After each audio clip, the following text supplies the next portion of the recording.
नमस्कार किसान साथियों। आज एक विशेष वीडियो आपके लिए मैं बना रहा हूँ।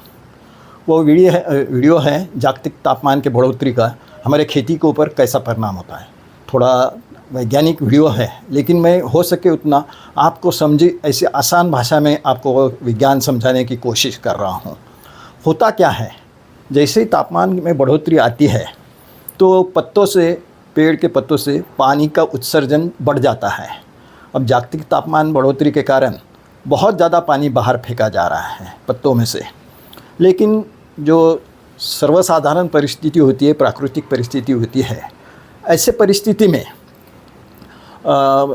नीचे जड़ के पास में जो पानी है वो पानी पत्तों तक पहुंचाने का प्रकृति ने व्यवस्था करके रखा है। अब इसमें क्या होता है कि हर जड़ की अपनी एक विशेषता होती है कि वो एक विशिष्ट मात्रा में ही पानी पत्तों तक पहुंचाता है। उसको मेरे जो अनेक मार्गदर्शक है उसमें से एक जो है श्री चिपलूनकर सर, उन्होंने उसको कहा है कि रूट इंडेक्स, हर इसका एक अपटेक इंडेक्स होता है। इसका मतलब यह होता है कि जो पत्तों का पर्ण संभार होता है, जितने पेड़ के ऊपर जितने पत्ते हैं उनका जो क्षेत्रफल होता है सरफेस का, उसके अनुसार नीचे से पानी ऊपर फेंकने की व्यवस्था, पहुंचाने की व्यवस्था होती है। उसको थोड़ी आसान भाषा में समझाने की मैं कोशिश करता हूं कि वो पत्तों का क्षेत्रफल समझो, हर रोज़ 5 लीटर पानी हवा में फेंक रहा है अपने गर्मी के कारण, या उसका जो क्रियाक्रम चलाना है पेड़ को अपना पत्तों का, तो उसमें से 5 लीटर पानी वो ऊपर हवा में फेंक रहा है। तो 5 लीटर ही पानी नीचे से ऊपर भेजने की उस जड़ में प्रकृति ने व्यवस्था करके रखी है।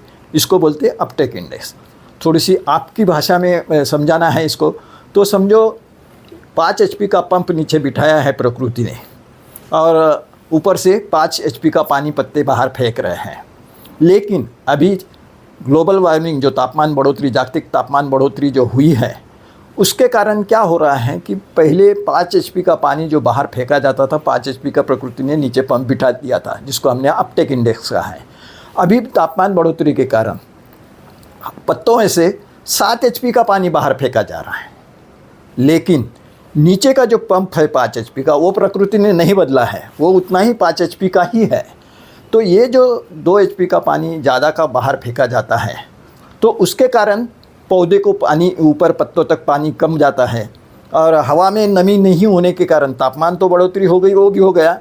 और पहले पत्ते क्या करते थे, हवा के नमी को लेकर वो पूर्ति करते थे कमी पानी की, नीचे से अगर कम पानी गया तो। लेकिन अभी आप देखेंगे ओस बिल्कुल दिखती नहीं है सवेरे। आज अभी नवंबर दिसंबर चल रहा है, तो ये तो ओस के महीने हैं, लेकिन अभी ओस कहीं पे भी, जिसको दव बोलते हैं या मराठी में दव बोलते हैं, तो वो अभी दिख ही नहीं रहा है। मैं हमारा महाराष्ट्र का जो कोंकण एरिया है, जो समुद्र के किनारे हैं, वहाँ पे भी ओस कम होते जा रही है, बिल्कुल नहीं के जैसी हो रही है। तो बाकी जगह तो देखने का काम ही नहीं है।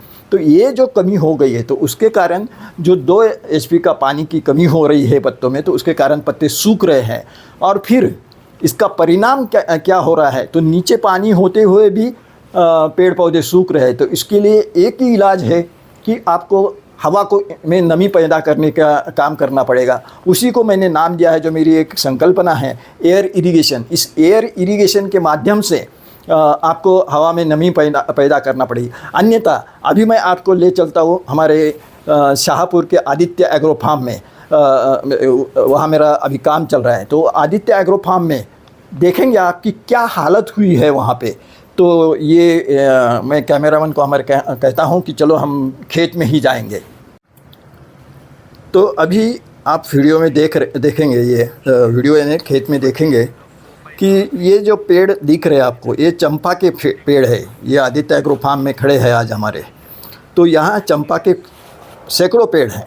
फूल का यह है, मैंने पिछले एक वीडियो में बताया था कि ये कोंकण का सबसे प्रसिद्ध फूल है चंपा का, जिसको बहुत ही ज़्यादा कीमत मिलती है। तो उसका यहाँ उत्पादन लिया जाता है। तो उसमें देखेंगे आप कि ये पौधों के नीचे में पूरा हरा भरा दिख रहा है आपको, ये देखो ये पेड़। लेकिन इतना पानी वहाँ होने के बावजूद ये सब पेड़ देखेंगे आपकी सूख रहे हैं। ये देखिए। तो इसका कारण क्या है? तो इसका कारण ये है कि हवा में ज़मीन में भले ही पानी है, लेकिन हवा में गर्मी होने के कारण वो पानी ज़्यादा फेंका जा रहा है पत्तों से, और उतना पानी जड़ें ऊपर नहीं फेंक पा रही भेज पा रही है, तो उसके कारण ये पेड़ सब सूख रहे हैं। तो ये आप देख सकते हैं कि कितना नुकसान यहाँ हो रहा है। यहाँ अगर एयर इरिगेशन हम करेंगे तो तापमान भी नीचे आ जाएगा, तो नीचे का और ऊपर का पानी का संतुलन बना रहेगा। अब यहाँ पे आप देखेंगे कि ये जो चंपा का पेड़ है वो आम के नीचे है, इसके नीचे पानी भी नहीं है तो भी ये हरा भरा है। इसका कारण यह है कि ये आम के पेड़ के कारण उसका तापमान उसने बढ़ने नहीं दिया, उसके आजू बाजू का जो तापमान है वो बढ़ने नहीं दिया, इसलिए वो जितना पानी बाहर फेंक रहा है वो ज़मीन से ऊपर जा रहा है। इसलिए किसान साथियों, मैं आपसे विनती करता हूँ कि तापमान के बढ़ोतरी के कारण, ग्लोबल वार्मिंग के कारण जो अनेक समस्याएं निर्माण हो रही है, उसमें से ये सबसे गंभीर समस्या है। इसलिए इसका हल बहुत आसान है कि हवा में नमी पैदा करें, और उसके लिए ये मेरा जो कंसेप्ट है एयर इरिगेशन, उसको अपनाएं, तो ही हम इस हमारे फसल को बचा पाएंगे। इसको न तो कोई दवा न खाद किसी की ज़रूरत नहीं है। आप दुकानदार की तरफ जाएंगे तो खाद दवा सब बातें बताएंगे, जबकि ये बहुत आसान सिस्टम है इसको आपके फसल को बचाने के लिए। धन्यवाद।